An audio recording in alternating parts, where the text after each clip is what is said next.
This might hurt.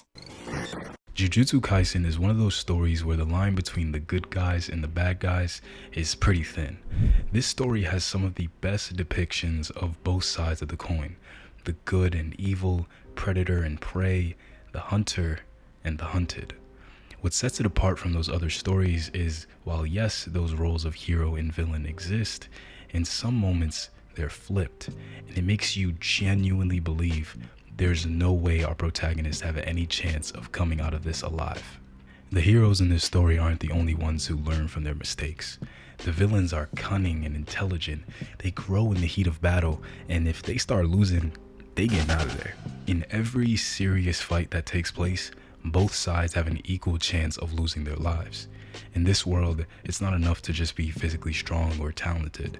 That can only get you so far against curses, the purest form of evil there is. And there's two characters in this story I can think of that perfectly capture the essence of evil. But there's only one that truly shows what it means to be human. The idealism, the suffering, and the enlightenment. Hey, your eyes are so pretty in the dark, you look so beautiful. I like when you present me with a task, you know the usual. Let you if you let me, give me casket, not the funeral. You talk me into circles, snap, action. In a world full of so much fear, hatred, and more negative emotions that I can't think of right now, it's almost impossible to find someone strong and selfless. So Yuji, even though he might seem like a naive kid to most people, his perspective is actually really profound, considering the circumstances. In case you watch JJK through TikTok, let me bring you up to speed on what's going on with our friend here. This is Yuji Itadori, a high schooler with pink hair, supernatural strength, and no parents. So in other words, he's the main character. One day after school, his grandpa bites the dust. But before he does, he tells him, "You're a strong kid, so help people." Kind of weak if you ask me, but I mean, Yuji takes it to heart and he decides to risk his life for his friends. And this moment here is where it all goes downhill. Yuji decides to eat the finger of a guy who's been dead for a millennium. But it's not just any dead guy. It's the strongest sorcerer in history, Ryomen Sukuna. Okay, I'm done. The rest of this video will be assuming that you've already watched seasons 1 and 2 of Jujutsu Kaisen. So if you haven't, it's too late. You can't leave. When Yuji showed up to Jujutsu High, the principal refused to acknowledge him until he came up with his own reason to become a sorcerer. Yuji says that stopping Sukuna is something only he can do, and if that he ignored it now, it would eat away at him, knowing that there's something he could be doing to stop Sukuna from killing people. This foreshadowing is pure evil. Akutami, you are the main villain of JJK, but we gonna get to that later. For now, Yuji is still hopeful for his future at Jujutsu High, and he's preparing for his first life-changing mission. The enemy in this building turned out to be a finger bearer, a special grade that uses the power of one of Sukuna's fingers to easily overwhelm Yuji. This is the first moment where we see Yuji truly powerless, crying and ready to give up because he knows that he's not strong enough. He just became a sorcerer, and this is how it's gonna end, fighting an enemy he never could have prepared for. His mind is full of regrets, wishing things could have been different, hoping that this isn't where his life ends. In a last-ditch effort, he channels all of those emotions into an unrefined blob of cursed energy, and nothing. So he gets the signal to switch with Sukuna, and after he annihilates the enemy, Yuji is unable to switch back. Whether he was unconscious or his will wasn't strong enough to take back control over his body, there was one unmistakable truth. Sukuna is the one in control now. I'm taking this brat hostage. After Yuji comes back to life, Sukuna decides to take a back seat for a little while, and things do not get better.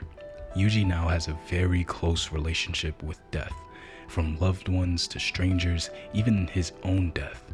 But none of those come close to the death that he's about to experience. Yuji. The story of Junpei Yoshino is nothing short of a tragedy. A victim of violent bullying, Junpei had no one in his life he could turn to for help. Even the teachers would look the other way when they saw what happened to him. So if anyone has a reason to hate and distrust people, it's him. Mahito is not human. No matter how he looks, speaks, and acts, he is evil incarnate, a curse born from the fear and hatred of humans. Junpei was destined to meet Mahito, the evil within them feeding into each other, making them both stronger. Mahito decided to take Junpei under his wing and teach him what he can do if he gives up his attachment to his own soul, the only thing holding Junpei back. Life is meaningless. Just as you eat when you're hungry, when you hate someone, you kill them. But Junpei, he isn't like Mahito. He's a human. He wants someone to connect with, to talk about movies with, to hang out with after school. There just isn't anyone out there that's willing to give him that chance. His old friends ditched him when he needed them, and everyone else could care less. Everyone except Yuji. You see, Mahito can interact with the soul, but only from the point of view of a curse. He can bring out the evil in Junpei's heart and turn it into strength.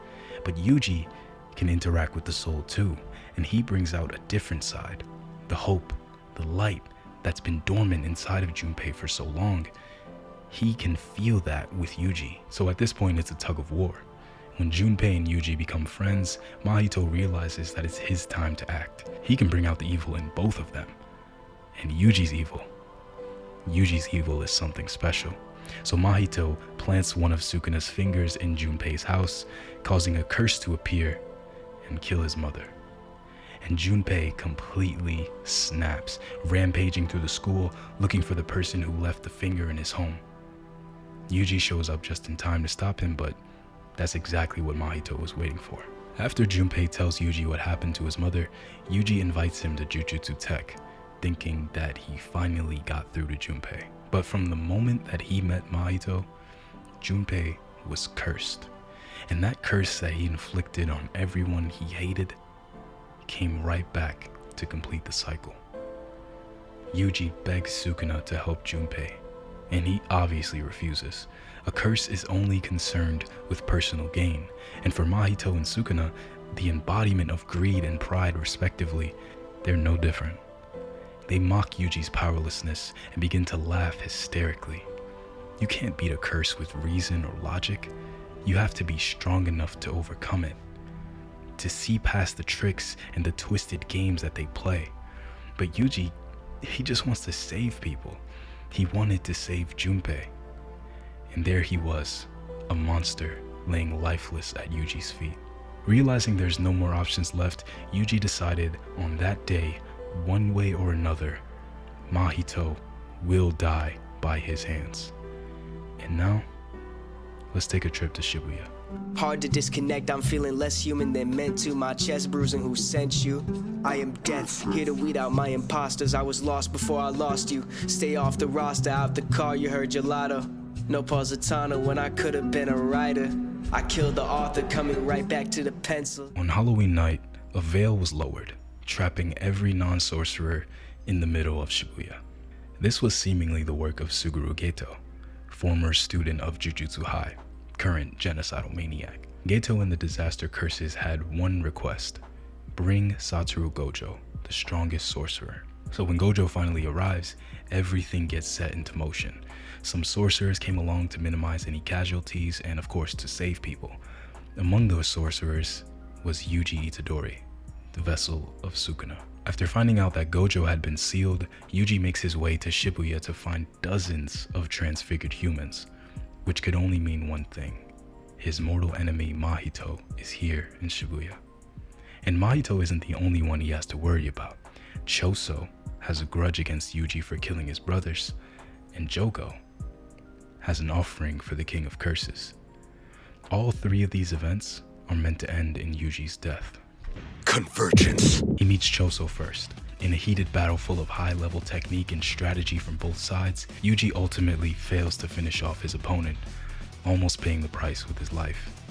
It turns out these two are actually brothers, and Choso, who has a strong urge to protect his brothers, can't bring himself to kill Yuji.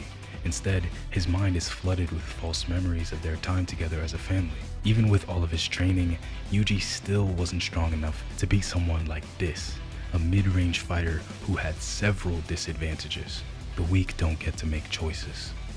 They are only there to be devoured by the strong. Oh, it's nearly time. Jogo was next. After being left for dead for nearly an hour, Mimiko, Nanako, and Jogo feed Yuji a total of 12 fingers in the span of probably a couple minutes. This awakens a calamity, the likes of which no one could have prepared for. At last, Sukuna was in control once again, able to do as he pleased and cause complete and utter destruction in the heart of Shibuya. His first task was merely a fun pastime to test out some of his abilities, but even all of this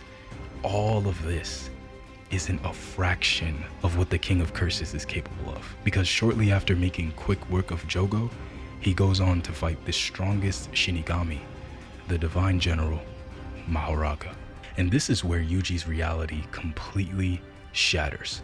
The battle against Mahoraga left Sukuna as the victor, and after just 7 minutes, hundreds of innocent lives were ended from the absurd power of Malevolent Shrine.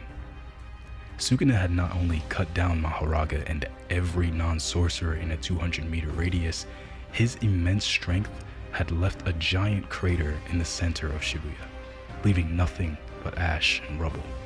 Sukuna takes his vessel to get a good look at all the destruction he caused, and Yuji's mind completely breaks. Everything that Sukuna had done floods his mind and leaves him with only one thought. Die! In Yuji's mind, no one deserved death more than him. The man who chose to eat that first finger of Sukuna, the reason for all of this death and destruction. It was all his fault. And now he has to live with all of those consequences, the regrets, the guilt, and the blood on his hands. The longer Yuji Itadori lives, the more people are going to suffer. So now, there's only one thing left to do. Dust is out the bowl I've been collecting. They benched me. The wheel bender. Little bill spender, still slender. Page disintegrated, spill ill rendered. Throwing it all away, Yuji goes down to exercise one last curse. The one that's haunted him since they first met. And there he was, along with Yuji's teacher. No, his mentor, Kento Nanami. Nanami had always been teaching Yuji how to be responsible. As an adult, responsibility is all he knows. He reminded Yuji that it's okay to be a kid, to be scared, to cry, to scream out in frustration. But you have to be smart, protect those you can, and do what you have to do to survive. If you die, you're just leaving others to clean up your mess. So Nanami's final words, "You take it from here," is him trusting Yuji to handle Mahito.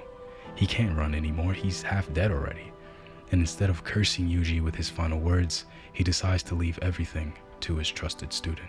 This gives Yuji a little bit of hope, but it won't be enough to take down a curse who uses human souls as weapons.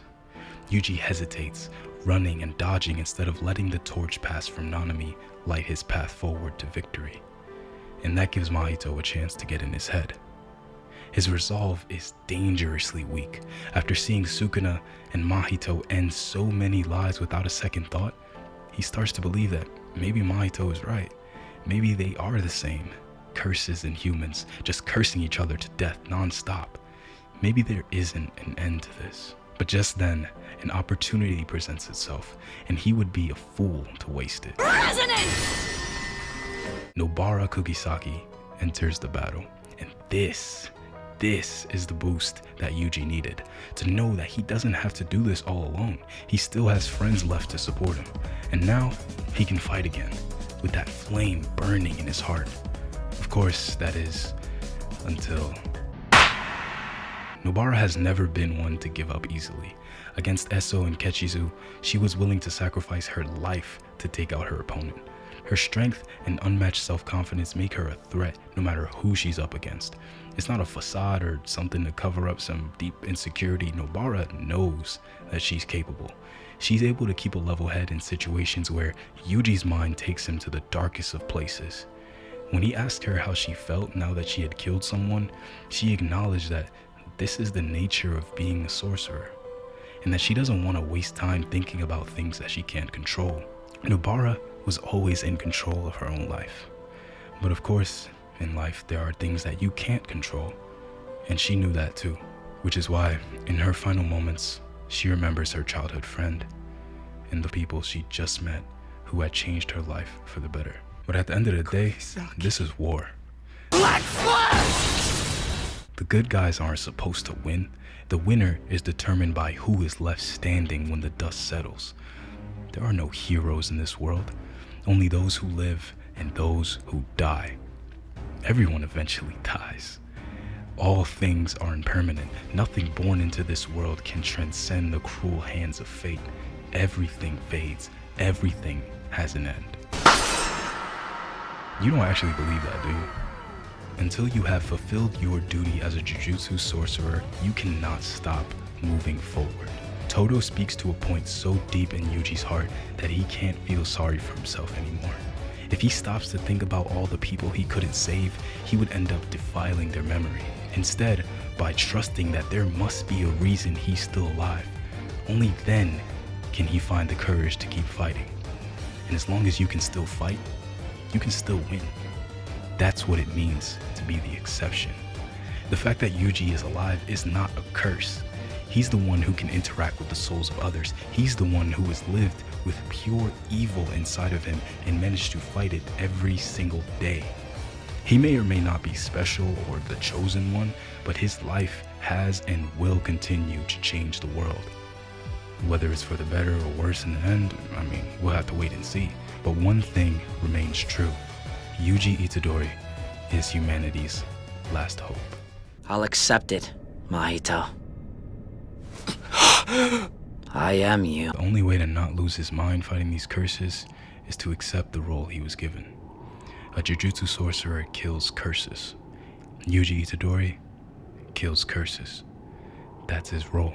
In order to fight these beings of pure hatred and evil, he can't reject their ideals and try to overcome it with logic.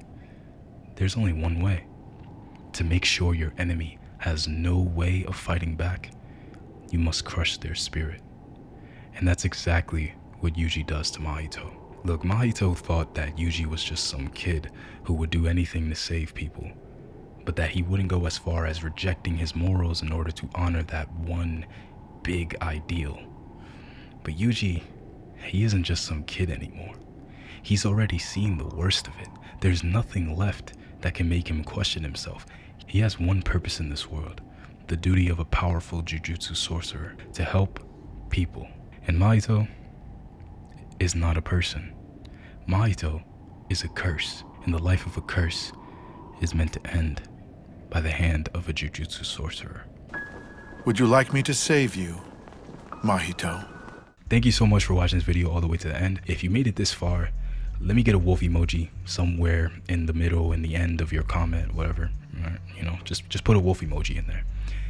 This video was a little bit different from what I usually do. It was a little more cinematic. Just let me know how you like it, what you thought about it, all that type of stuff. You already know I gotta thank my Patreon members this month, so shout out to Gwen, Biomon, Jonathan, and Teo. Y'all are my day ones. Y'all been supporting me and helping this channel out a lot more than you know. So thank you so much. And as for here on the main channel, I got a lot more content planned for the future. I know this year started off a little rough. I only posted 2 videos so far, but I promise what I have planned is gonna make up for it, okay? So thank you for being so patient with me. I really appreciate it. So yeah, with that being said, subscribe if you want to hear me next. Oh my god, bro, I haven't done my outro in so long, bro. I'm fumbling. What am I doing? Subscribe if you want to hear me talk about your next favorite anime, and with that, I'm out of here.